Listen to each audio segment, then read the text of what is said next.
We only saw it when the trees stopped pretending to be trees.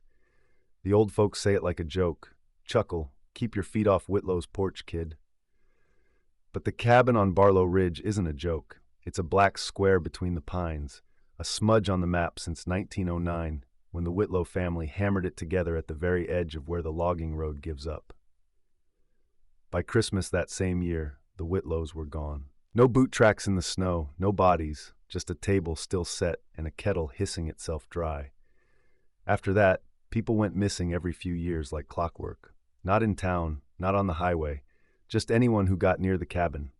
Hunters, drunks, a preacher who insisted on blessing it, two teenagers who wanted a photo with the window in the background.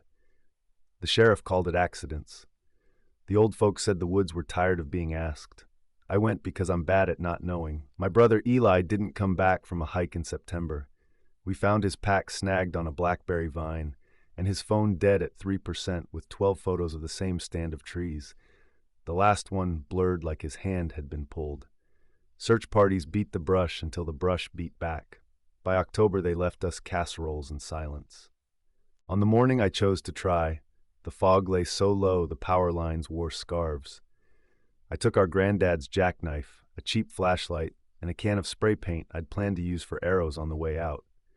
I parked at the logging gate and followed the ruts until they turned to hoof prints, and then turned to nothing at all, just the soft layer of old needles that swallows prints like a mouth. If you've ever felt watched without seeing who's watching, you know that little prickle at the nape. The ridge played that feeling like a fiddle. Birds hushed, squirrels held their breath. The air smelled like pennies rubbed between wet fingers. The cabin sits in a clearing so sudden it feels cut out of paper. It's not big, not special, blacker than it should be, like smoke stained the logs from the inside out. A porch, a door, two windows with their own reflections even in gray morning. The clearing's grass grew wrong, too short, too uniform, shaved by a careful hand. Eli called because I'm human, and humans call the names of their missing. Something answered, but not with a voice. The pines around the clearing leaned so slightly I thought I was dizzy. A hush came down that felt placed rather than happened, and in that hush something stepped between two trunks and stood. It wasn't a man, it wasn't a deer. It was tall, taller than the doorframe, with a body that made sense only if you let it be both. A rack of antlers grown too many ways, shoulders like knotted wood, arms set wrong, forearms too long, hands ending in fingers that tapered to something not exactly claws. Its face was a mask that wasn't wearing anything, pale as birch, grooved like bark, two eyes as black as nail-heads. I don't have prettier words. You don't need them. It looked like the decision a forest might make if it had to choose one shape to speak with. I didn't run. Running is what prey does when it knows it's prey. Instead, I lowered the spray can so it wouldn't look like I was pointing. My breath made a little cloud I couldn't control. "You can have me if you tell me why," I said. My voice sounded like a smaller person's. The thing cocked its head. The antlers brushed a low branch, and the branch didn't dare move. It took 2 steps toward the cabin, and each step left a wet, dark mark on the ground that wasn't a footprint, but wasn't nothing. It stopped at the edge of the porch and didn't set foot on the boards. It lifted one hand and touched the corner of the cabin the way you'd touch a sleeping dog, careful, reverent, afraid to wake, and afraid not to. That's when I knew it wasn't the cabin's monster.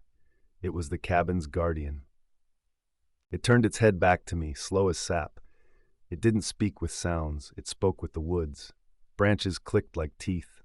Distant crows ran their voices through a ringer and made words out of what they weren't saying. I don't know how else to write this. Meaning arrived in my stomach and spread like heat. This is the line. This keeps it here. We keep you out so it stays in. I looked past the guardian at the door. It was shut. No lock. No sign. But the clearing ringed it like a wound ringed in scar tissue. I thought of the 12 photos on Eli's phone. Trees, then blur, as if he'd been backing away from something that never stepped off the porch. "You keep who out?" I asked. The guardian didn't point. It didn't need to. The cabin wasn't a house. It was a prison, and prisons keep you in. The thing inside the cabin pressed its face, no, its suggestion of a face, against the glass. The window darkened, then brightened, as if a cloud had crossed the sun, except there was no sun to cross. I saw, faint as breath on a mirror, a reflection of a mouth stretched too wide, a grin that was also a scream, teeth made of little doors opening and opening and opening. Eli, the window breathed without sound. My brother's hoodie. My brother's posture. The exact tilt of his head when he'd listen hard. The thing wore him like a song wears a refrain. I stepped closer without wanting to. The guardian moved too. Not toward me, but between me and the door. It didn't touch me. It didn't have to. A pressure like a hand against my chest said no. This is how people go missing, I said. They hear what they can't stand not hearing.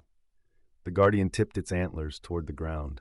A concession, an apology, a promise. Then why do you let the cabin call? I asked. Why not tear it down? The forest answered with the sound dead leaves make when a wind dies. You don't tear down a mouth. You starve it. I understood as far as I could. The missing weren't eaten in the clearing. They were taken because the cabin called and the guardian failed, or arrived late, or simply couldn't hold a line that was older than all of us and more patient.